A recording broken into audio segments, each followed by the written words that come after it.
This video is brought to you by MUBI, a curated streaming service dedicated to elevating great cinema from all around the globe. Get a whole month free at mubi.com/yarazaid. Adolescence. What a trip. It's all about finding yourself, carving out your own identity separate from your family and friends. Who am I really? What do I like? You're throwing away your dream. No, Dad. Throwing away yours. The process involves really getting into one thing or another, adopting label after label, and bouncing between so-called aesthetics before you really cozy up with the idea of just being you, whatever that may mean. In the movie Dee Dee, written and directed by Sean Wang, Chris, the main character, starts hanging out with an older skate crew, and he changes his Facebook profile picture to one where he has a skateboard propped up in front of him. In just a few clicks, he sheds his middle school identity and becomes this idea of coolness he's wanted to aspire to. He's found a crowd he wants to be part of, a label he wants to be seen under, and that's that. In 13, Tracy finds someone who she thinks is cool and decides she wants to be just like her. In a night, she gets rid of all her stuffed animals, insists that her mother buys her new clothes that don't look so childish, and gets both her tongue and belly button pierced. In the quest to find an identity outside of her family, Tracy loses herself in a world of chaos and grows up far too fast. Most coming-of-age stories follow that journey, trying to find oneself, sometimes losing oneself, and then by the end, settling into whatever feels most natural. One day, I might explore some of these other movies. Folks on Patreon can tell you how long they've been waiting for that 13 video to be completed, and it's still not done. But for now, I'm not going to focus so much on the quest for identity as much as I'm going to focus on how the idea of falling under a label influences that journey of self-actualization during adolescence. And what better movie to explore that with than Robert Rodriguez's box office disappointment turned beloved cult classic, The Faculty. I've made this video before. About 3 years ago, I posted a piece on Patreon about The Faculty and Disturbing Behavior, two 90s science fiction movies that I thought greatly encompassed the idea of conformity. One of them is much better than the other one, but they both handle that whole high school body snatching idea very well, and I'm going to implement a bit of what I talked about there in this one too. The Faculty was never intended to be The Faculty. The film was made to capitalize on the success of Scream and be another teen slasher that would break records. I think if not for the intention for this to be another Scream, its box office numbers wouldn't have been looked at with such disappointment. Because those numbers weren't bad. $40 million on a $15 million budget isn't the end of the world, but when you're comparing it to Scream, which grossed over $100 million on the same budget, then yeah, it didn't do so hot. But The Faculty was never going to be Scream, and that's a good thing. So, The Faculty is about a group of teenagers who wind up being the only ones in their entire high school and eventually their entire town who manage to avoid being body snatched by aliens long enough to form a plan that will save their school, and thereby the entire world. But you know what it's really about? The discomfort of being a teenager and trying to fit yourself into the mold of what others want you to be. It's also just really fun, and I love it. This movie has a special place in my heart and on my shirt. Thanks, Luke. Let's break it down with the characters first. You have Delilah, the beautiful and popular head cheerleader, Stan, the star quarterback, Zeke, the drug-dealing burnout, Stokely, the goth-adjacent misfit, Casey, the bullied nerd, and Mary Beth Louise Hutchinson, the new kid. When you think about it, The Faculty is just your classic coming-of-age story, a little more aliens and a little more goo than most, but still your classic coming-of-age story. When we first meet these characters, they all seem as if they're in completely different orbits, and to be fair, some of them are. Stan and Stokely have a class together, but have never spoken outside of this. Whoa, you okay? Walked much? You ran into me, beast. I don't even think Zeke and Delilah are aware of each other's existences. But then you have some connections that exist but are definitely tenuous, like Casey and Delilah, who are both on the school newspaper, or Stokely and Casey, who have no relationship outside of noticing one another, which becomes pretty significant when you consider just how invisible they are to other people. Well, Casey's only invisible when he doesn't have a target on his back. The things they don't have in common are paled by their mutual awareness that something isn't quite right, and they all have separate moments before they come together where they pick up on these little oddities. For example, early in the movie we see through Zeke's eyes a young couple fighting in the hallway, and after the aliens invade, the guy from the couple is abnormally calm, even unresponsive, like something inside is long gone. In fact, everyone seems to be sleepwalking, and in a school that's usually like a jungle of hierarchies and explosive emotions, that's not quite right. Something similar happens with Stan, who, as a star quarterback, is all too familiar with Coach Willis's frequent outbursts. When Stan announces that he's leaving the team, the coach is eerily calm and understanding, even. You seem to be going through some life-defining turning point, and I'm not gonna stand in the way of the human condition. You do what you have to do.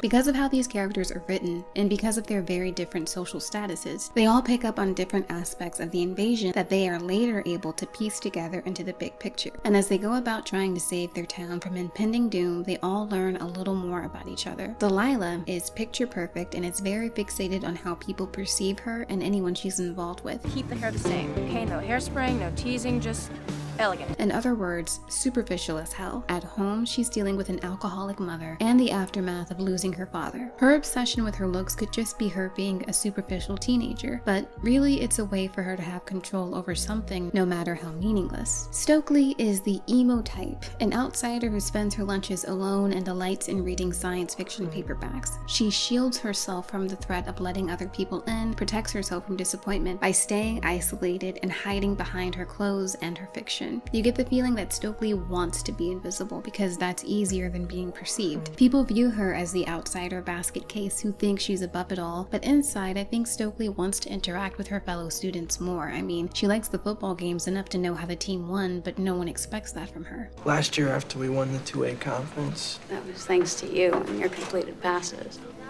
you follow the games? I wouldn't have guessed that. And since it's not in line with her image, she continues to let people think that she's that outsider. I know that the end of the movie pisses a lot of people off, especially now, because Stokely goes from being emo hot girl to preppy. And I can understand being disappointed, but at the same time, this was very clearly the point. Stokely wanted to put herself out there, but she forced herself to hide behind this idea of what people expected of her. Do I think it could have been better alluded to? For sure. But I get it. And I like that it's a little by little process. Like, Stokely hasn't completely abandoned her black wardrobe. At the end of the movie, her undershirt is black, as is her backpack, and she keeps her chain choker. She's fusing all the parts of herself together and no longer letting herself be boxed in. Zeke is often seen as a burnout idiot who couldn't even pass the 12th grade. A super senior and drug dealer, he doesn't have much going for him. Though occasionally he'll say something really smart which doesn't fit with his image at all. You just know everything. I'm a contradiction. The others discover the depth of his intellect when they go back to his home laboratory to figure out what exactly it is that they're fighting. In this scene, each of them learns that there is far more to Zeke, and the fact that he has failed his senior year of high school wasn't so much about not being smart enough as it was about Zeke not seeing the point of attending classes. Stan has an existential crisis about being on the football team, and by extension, having everything handed to him on a silver platter. Instead of accepting that this is how life is supposed to be, he has the awareness that once school ends, he'll have to deal with real life.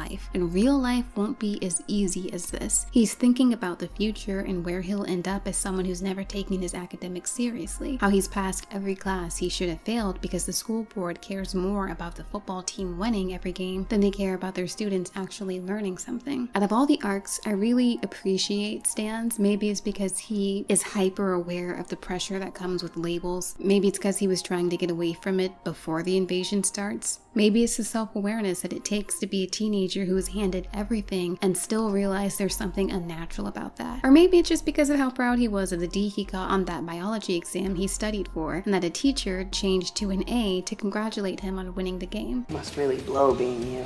You have no idea. Not much can be said about Casey's identity, and he's probably the only one who doesn't fit into this category of hiding behind a mask, but he is still limited by others' expectations of him. The reason why it's so satisfying that Casey is the one to save the day is because he's the one who's too afraid to stand up to his bullies. He's the one hiding in the bathroom stall, and he's the one that no one believes when he says something is off. During the invasion, Casey doesn't really reveal himself to have been hiding behind anything. He more so has to prove that he's not what other people see in him. He can be strong, and he can be brave, and he can only run if he's being chased, as is his right. I don't think a person should run unless he's being chased. All in all, The Faculty is like a really dark version of that song from High School Musical.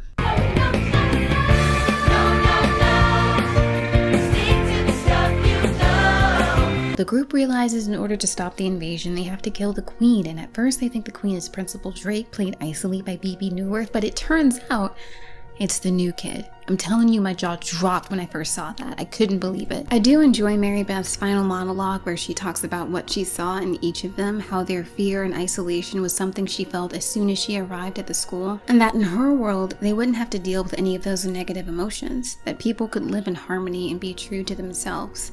And I thought that maybe I could give you a taste of my world. A world without anger, without fear, without attitude. Where the underachiever goes home at night to parents who care. The jock can be smart, the ugly duckling beautiful, and the class wuss doesn't have to live in terror. One of the ways this idea of expectations versus reality is well implemented here is when the group starts to fight over who among them is an alien. You seem to know an awful lot about this stuff. No offense, but you're not exactly known for your academic achievements. Delilah accuses Stan of being one for his sudden change in behavior by quitting the football team, and he gives one of my favorite responses.